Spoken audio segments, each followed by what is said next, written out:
All right, Rick, I hope this video makes it to Tom. If not, relay the message. I have a feeling his trans isn't hurt. What happened was I got this wiring schematic from you through Tom. So you'll see what I wrote, I actually confirmed through Tom.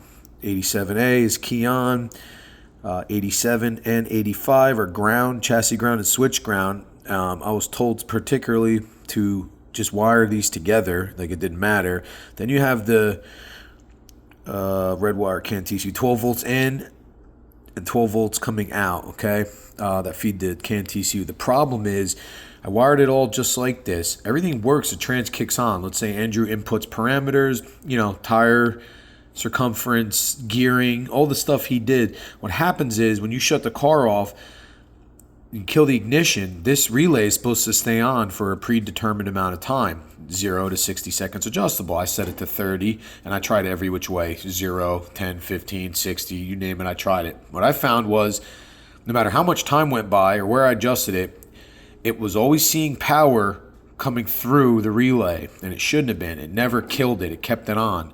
I didn't think much of it till I realized, a few days of not working on the truck, the battery was dying, okay, being drained. When the battery dies, it does some really funky shit to this CAN TCU. It changes things. I watched Andrew input. It even messed up my Holly tune to the point where it added injector data that wasn't even the injectors I was using, changed the throttle body part number, changed the map sensor part number, things that like you would physically have to go in and adjust and save and download to your tune, like things that just, Andrew said he has only seen that a few times with the Holly, but it was even worse with the CAN TCU. So if the battery didn't die all the way, some of the tune was still good and some wasn't. What I found was my shifter kept being stuck in neutral. I'm like, what the hell is going on? Now, I don't have a drive shaft yet, but I've been running the truck on and off just to fight leaks and all that bullshit. Typical troubleshooting. My drive shaft's on its way. Well, what we discovered was we pulled this ground wire, the switched ground wire, off and basically simulated a key off situation. And after 30 seconds, wouldn't you know it, power was killed going through the relay. It was doing its job. Wouldn't you know it, the neutral on the shifter disappeared as well. Okay, now I have to have Andrew touch the tune up and go through all this again, but also I'm just going to wait for the drive shaft to come in. So what I did was, for me, using Holly, I separated these two grounds, and I don't know where you'd get a switched ground from on a factory vehicle. I'm imagining they're somewhere, but it needs to be switched ground through key on and key off. Very similar to the switched 12 volts key on, key off. Okay, there's a reason it's in this diagram. I don't know how it works, but this switched ground initiates the time delay sequence.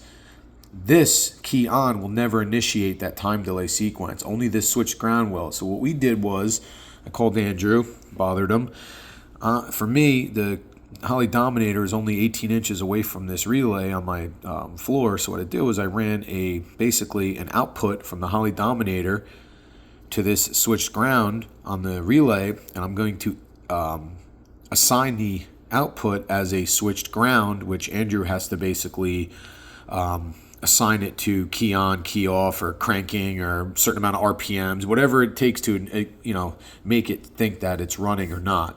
So when it shuts off or doesn't see enough RPMs, it will initiate this switch ground open, and it will trigger this time delay relay. Once that actually happens, we tested this manually. I haven't dialed it on the Holly yet. We tested this manually, and everything stopped acting up on my shifter. No more stuck in neutral, no more weird blinking lights. There's still some stuff that has to be corrected in the tune. I'm just going to wait till I get my drive shaft. But I have a feeling that this was very important part of this relay, and I didn't get a chance to call tech support yet, but I would imagine they would confirm what I'm telling you now. So 5 days of troubleshooting this crap later, thinking I had a corrupt computer or virus on my laptop, or I don't even know. I actually have one of these on order again because I thought this thing was bad because it would never break the power coming through. Even after I disconnected everything, unless you disconnected the ground, then you have to wait 30 seconds to a minute and watch it initiate the time delay relay. So, ergo, gentlemen, I hope that this helps any of you CAN TCU boys moving forward. There's probably nothing wrong with Tom's transmission. Actually, I hope there's nothing wrong with it, because then he has a perfectly good trans with CAN TCU. His situation could be completely coincidental to mine, but I remember him having some weird issues. And I'm telling you, when that battery gets low, it does some weird shit to this tune in here. I watched it happen. I don't think his battery ever died. I don't know if it had the chance to, but maybe not locking the tune out and keeping it powered the whole time was enough to cause something not to save correctly. Because I believe that's how this computer recognizes what to save, is by killing power at some point.